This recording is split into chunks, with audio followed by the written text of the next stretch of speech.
بسم الله الرحمن الرحيم وبه نستعين الحمد لله رب العالمين والصلاة والسلام على سيد المرسلين وعلى آله وصحبه أجمعين ومن تبعهم بإحسان إلى يوم الدين. أعوذ بالله من الشيطان الرجيم. بسم الله الرحمن الرحيم. إنه من يشرك بالله فقد حرم الله عليه الجنة ومأواه النار وما للظالمين من الأنصار.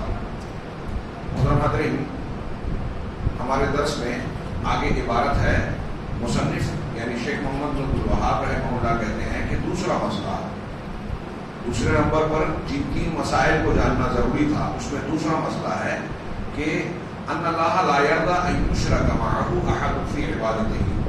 اللہ تبارک و تعالیٰ اس بات سے راضی نہیں ہے، خوش نہیں ہوتا کہ اس کی عبادت میں اس کے ساتھ کسی کو بھی شریک کیا جائے. لا ملک مقرب، نہ کسی مقرب فرشتے کو، ولا نبی مرسل، اور نہ کسی مبعوث کردہ بھیجے ہوئے نبی اور رسول کو. والدلیل ہو، اور اس پر دلیل اللہ تعالیٰ کا یہ فرمان نقل کیا وَأَنَّ الْمَسَاجِدَ لِلَّهِ فَلَا تَدْعُوا مَعَ اللَّهِ أَحَدًا، کہ مساجد صرف اللہ کے لیے ہیں، لہذا اللہ کے ساتھ کسی اور کو نہ پکارو نہ بلاؤ. شیخ سلیمان بن سلیم اللہ روحیلی اس کی شرح میں کہتے ہیں کہ یہ جو دوسرا مسئلہ ہے وہ پہلے مسئلے کی تکمیل اور اس کی تحقیق کرتا ہے.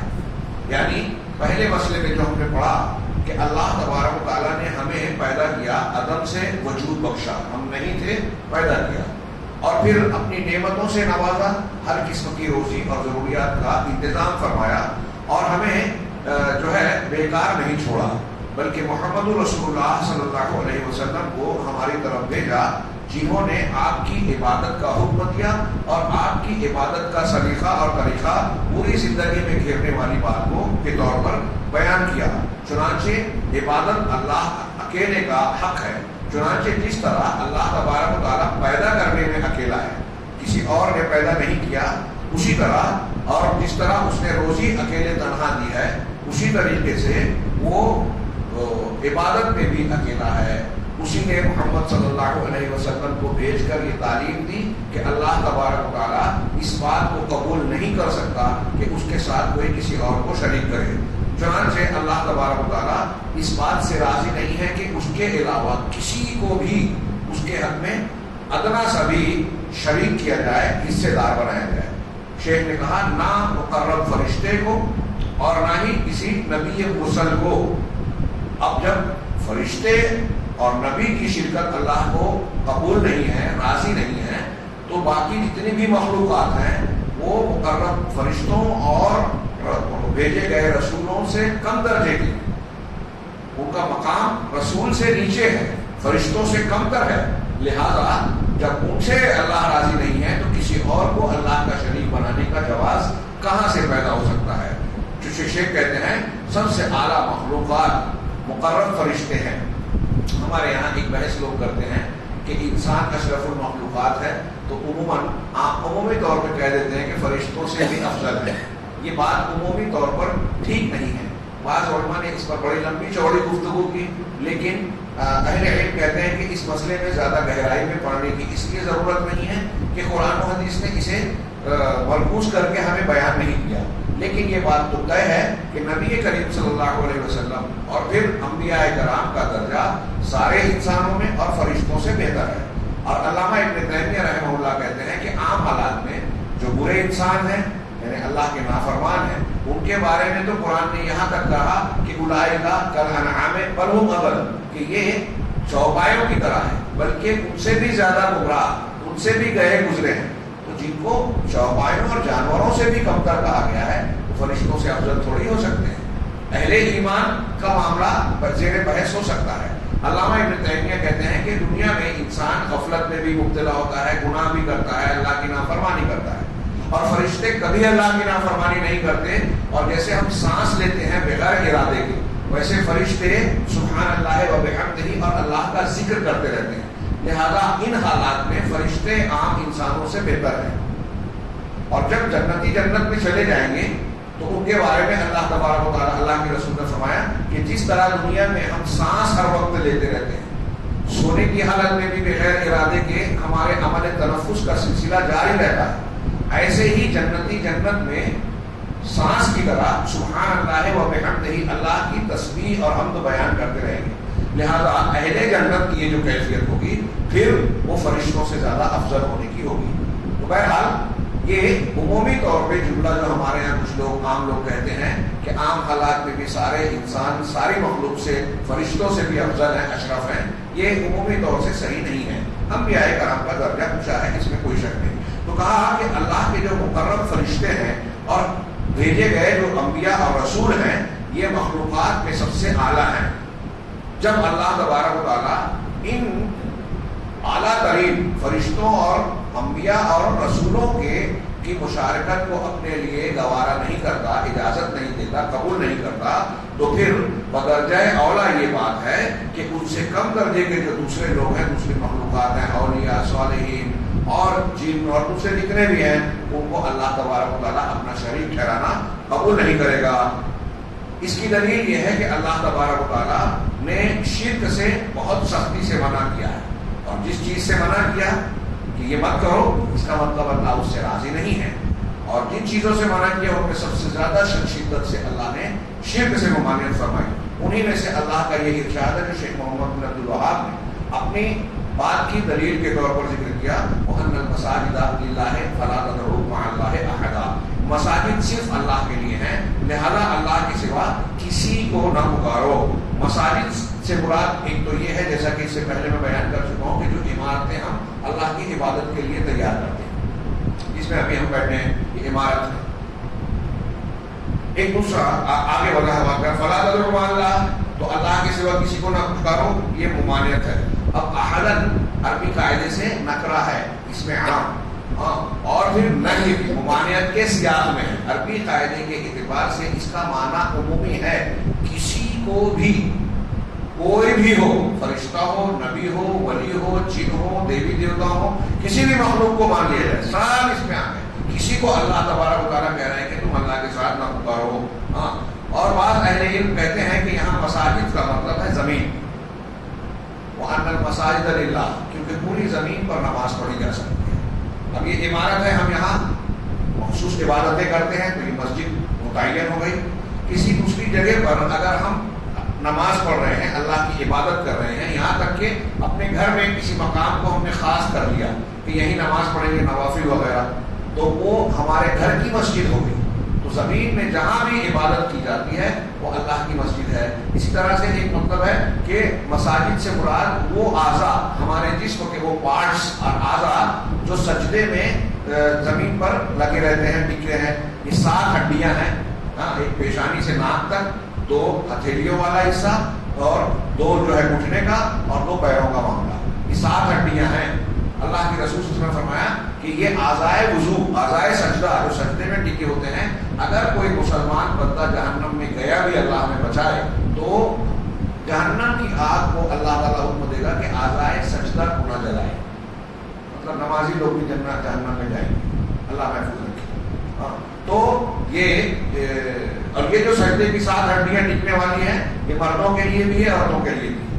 ہمارے یہاں کچھ لوگ عورتیں جو ہے چمٹ کر زمین سے بالکل جھک کر ملتی ہیں، وہ عقلی دماغ لگاتے ہیں کہ عورتوں کو پردہ پوشی اختیار کرنا چاہیے، ایسا ہونا چاہیے، ویسا ہونا چاہیے. عبادات میں عقل دماغ نہیں چلتا. قرآن حدیث نے جو بتا دیا وہی ماننا ہوگا. یہ اصول سب مانتے ہیں. تو جیسے مردوں کا سجدہ ہے ویسے ہی خواتین کا سجدہ بھی ہے. خیر یہ ضمنی طور سے بات تھی. بعض اہل علم نے کہا کہ مساجد سے مراد زمین ہے، یعنی مطلب یہ ہوا کہ امت محمدیہ کے لیے پوری زمین کو مسجد اور طہارت کا ذریعہ بنایا گیا ہے، لہذا پوری کی پوری زمین اللہ کے لیے ہے. تو پھر اللہ کے ساتھ کسی اور کو شریک کرنے کا سوال کہاں پیدا ہوتا ہے؟ فلا تدعوا مع اللہ احدا، یہ کھلی ممانعت ہے. اور اس میں قرآن کریم نے یہ بیان کیا کہ اللہ اس بات سے راضی نہیں ہے کہ اس کے ساتھ شرک کیا جائے. وہ کفر سے، شرک سے، کافرین اور مشرکین سے راضی نہیں ہوتا. اسی طرح قرآن کی ایک دوسری آیت ہے کفر کے سلسلے میں، ان تکفروا فإن اللہ غنی عنکم، اگر تم کفر کرو گے تو اللہ تم سے بے نیاز ہے. ولا یرضی لعبادہ الکفر، اور اپنے بندوں کے لیے کفر کو پسند نہیں کرتا، اس سے راضی نہیں ہوتا. وإن تشکروا یرضہ لکم، اور اگر تم شکر گزاری کرو گے تو اللہ اس سے تمہارے لیے راضی ہو جائے گا. یعنی توحید سے راضی ہوتا ہے اور کفر اور شرک سے راضی نہیں ہوتا. یہ قرآن کی واضح دلیل سے ثابت ہے بالکل کھلا. اور یہ دو دلیلیں نہیں ہیں اور بھی ہے. اللہ رب العالمین نے یہ واضح کیا کہ اللہ کافرین سے راضی نہیں ہے. اور اگر فَإِن تَرْضَ عَنْهُمْ، اگر تم، اللہ تعالیٰ نے رسول اللہ صلی اللہ علیہ وسلم اور مسلمانوں کو خطاب کر کے کہا کہ اگر تم ان کافروں سے خوش ہو بھی گئے، راضی ہو گئے، فَإِنَّ اللَّهَ لَا يَرْضَىٰ عَنِ الْقَوْمِ الْفَاسِقِينَ، تو اللہ تبارک تعالیٰ تمہارے راضی ہونے کے باوجود فاسق لوگوں سے راضی نہیں ہوگا. کہہ رہے ہیں کہ عنقریب اس ضمن میں ایک بحث کی جاتی ہے، اس کی تفصیل ہم عنقریب بیان کریں گے. وہ کیا کہ دنیا میں جتنے بھی گناہ کیے جاتے ہیں سارے گناہ اللہ کی مشیت کے تحت ہیں، یعنی اس کی ارادے سے جڑے ہوئے ہیں. اگر بندے نے کوئی گناہ کیا ہے، بڑے سے بڑا گناہ، تو یہ اللہ کی مشیت کے تحت ہے. اللہ چاہے تو اس پر سزا دے سکتا ہے، اللہ چاہے تو معاف کر سکتا ہے. اگر سزا دے گا، ایمان والا آدمی ہے، توحید ہے، شرک نہیں ہے، کفر نہیں ہے، باقی بہت سے گناہ کیے ہیں اور اس کا نامہ اعمال گناہوں سے بھاری پڑ گیا، زیادہ گناہ ہے، تو اللہ چاہے تو اس کے ان گناہوں کی وجہ سے جہنم میں ڈال سکتا ہے. اور جہنم میں ڈالنے کے بعد جتنا اللہ چاہے اسے جہنم میں رہتے دے گا اور اس کے بعد جہنم سے نکال کر جنت میں ڈالے گا. یا تو ایسا کرے گا یا پھر اللہ معاف کر کے براہ راست بغیر جہنم میں ڈالے معاف کر کے جنت میں ڈالے گا. سارے گناہوں کا یہ معاملہ ہوگا سوائے شرک کے. یہ اہل سنت والجماعت، اہل الحدیث، صحابہ، تابعین، تمام محدثین کا یہ موقف ہے، مسلک ہے. خوارج وغیرہ کا موقف یہ ہے کہ اگر کوئی گناہ کبیرہ کرتا ہے، اسلام سے خارج ہو گیا، اسی پر مر گیا تو جہنم میں جائے گا اور کبھی جہنم سے نہیں نکلے گا. خوارج اور معتزلہ وغیرہ کا یہ دو گمراہ فرقے ہیں، ان کا یہی عقیدہ ہے. اور ان کے اثر سے آج ہمارے یہاں کچھ مسلمان بھی اس قسم کی باتیں مانتے ہیں کہ ایک مسلمان نے اگر کسی گناہ کبیرہ کا ارتکاب کر لیا تو وہ اسلام سے خارج ہو گیا. اب کفر میں چھوٹا بڑا، کفر اکبر، کفر اصغر کا کی تمیز کیے بغیر ایسے سارے لوگوں پر فتویٰ صادر کر دیا اور کہتے ہیں کہ انہیں گولی مارو، انہیں اڑا دو. یہ بالکل خارجیوں کا مسلک ہے. تو کہہ رہے ہیں کہ یہ بحث آگے آئے گی. ہاں، اللہ تبارک و تعالیٰ دیگر گناہوں کو معاف کر سکتا ہے. جیسے ہم کہتے ہیں نا والدین کا نافرمان، رشتہ کاٹنے والا جنت میں نہیں جائے گا. تو کیا مطلب؟ وہ اس کا مستحق ہے کہ جنت میں نہ جائے، وہ اس کا مستحق ہے کہ جہنم میں ڈالا جائے. اس کی سزا یہ ہے، لیکن اللہ چاہے تو اسے معاف بھی کر سکتا ہے. اس کی دلیل کیا ہے؟ یہ جو بات بیان کر رہے ہیں، اللہ نے صاف صاف قرآن میں کہا ان اللہ لا یغفر ان یشرک بہ، اللہ اس کو معاف نہیں کرے گا کہ اس کے ساتھ شرک کیا جائے. ویغفر ما دون ذلک لمن یشاء، اور اس کے علاوہ شرک سے کمتر اور شرک کے علاوہ جو گناہ ہیں جس کو چاہے گا اسے معاف کر دے گا. بالکل صاف دلیل ہے. اس بنیاد پر ایک مومن بندہ یہ شعور رکھتا ہے تو اسے سب سے زیادہ دنیا میں جس چیز سے ڈرنا چاہیے، شرک سے. یہاں یہ بات نہیں ہے لیکن میں ایک آیت اور ذکر کر دوں. امام الانبیاء، ابو الانبیاء حضرت ابراہیم علیہ السلام توحید کے کیسے مقام پر تھے. ہم لوگ جب کلاس میں پڑھاتے ہیں تو میں بچوں سے پوچھتا ہوں، طلبا سے، کہ بتائیے ہم میں سے کوئی شخص اگر ہے اس سے کوئی سوال کرے کہ جانتے بوجھتے تم شرک کرو گے کیا؟ ہم اور آپ شرک کریں گے ایسا ہم جانتے بوجھتے سوچ سکتے ہیں؟ پوچھ رہا ہوں میں، شرک کریں گے ہم لوگ؟ نہیں کریں گے انشاءاللہ، اللہ تعالیٰ محفوظ رکھے. ہم نہیں کریں گے. تو جب ہم جو بہت کم تر ایمان والے ہیں ہم یہ سوچتے ہیں کہ ہم کسی بھی حال میں شرک نہیں کریں گے چاہے گردن کر جائے، کیا سیدنا ابراہیم علیہ السلام کے بارے میں یہ سوچا جا سکتا ہے جنہوں نے بتوں کو توڑ دیا، قوم کے سامنے کھڑے ہو گئے، نمرود کی آنکھوں میں آنکھیں ڈال کے جو ہے ٹکے رہے ایمان پر؟ تو کیا وہ شرک کر سکتے تھے؟ ہم نہیں کریں گے، وہ کر سکتے تھے؟ سوال ہی پیدا نہیں ہوا. لیکن قرآن میں سورہ ابراہیم میں جہاں ان کی دعائیں ہیں وہاں ان کی دعا کے الفاظ ہیں. حضرت ابراہیم دعا کرتے ہیں وَجْنُبْنِي وَبَنِيَّ أَن نَّعْبُدَ الْأَصْنَامَ، پروردگار مجھے اور میرے بیٹوں کو اس بات سے بچا کہ ہم بتوں کی پرستش کریں. بتوں کی پرستش، بتوں کی عبادت کرنے سے تو مجھے اور میرے بیٹوں کو بچا. کتنی اہم بات ہے. بت پوجنا، بت پوجا ہم نہیں کر سکتے. حضرت ابراہیم کر سکتے تھے کیا؟ نہیں کر سکتے تھے. پھر بھی دعا مانگ رہے ہیں. آگے وجہ بھی بتائی، رب انہن اضللن کثیرا من الناس، پروردگار ان بتوں کی عبادت نے بہت سارے لوگوں کو گمراہ کر رکھا ہے، لہذا مجھے اور میرے بیٹوں کو اس سے بچانا، ہمیں اپنی طور سے کوشش بھی کرنی چاہیے اور شرک سے بچنے اور بچے رہنے کی دعا کرتے رہنا چاہیے، اپنے لیے بھی اپنے بال بچوں کے لیے بھی۔ اس سے زیادہ اہم دنیا میں اور کوئی بات ہے ہی نہیں، کیونکہ شرک اگر آدمی اس سے نہیں بچا تو یہ طے ہے کہ اللہ کے عذاب سے نہیں بچے گا۔ باقی گناہوں سے اگر سرزد ہو گئے تو معافی ہو سکتی ہے، اگر شرک کے ساتھ مر گیا انسان تو کبھی معاف نہیں ہوگا۔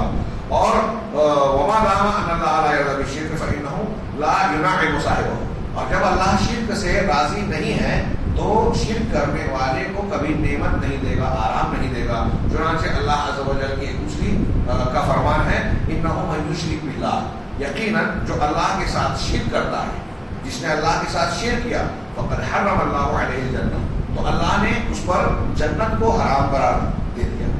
علامہ ابن قیم نے بڑی پیاری بات کہی ہے کہ جنت پاکیزہ جگہ ہے اور پاکیزہ لوگوں کے لیے ہے۔ جو لوگ گناہ کرتے ہیں، گناہ گندگی ہے، اگر گناہ کے ساتھ کوئی بندہ اللہ کے پاس جاتا ہے تو گناہ کے ہوتے ہوئے وہ جنت میں جانے کے لائق نہیں ہے، کیونکہ اس کے اندر پاکیزگی نہیں۔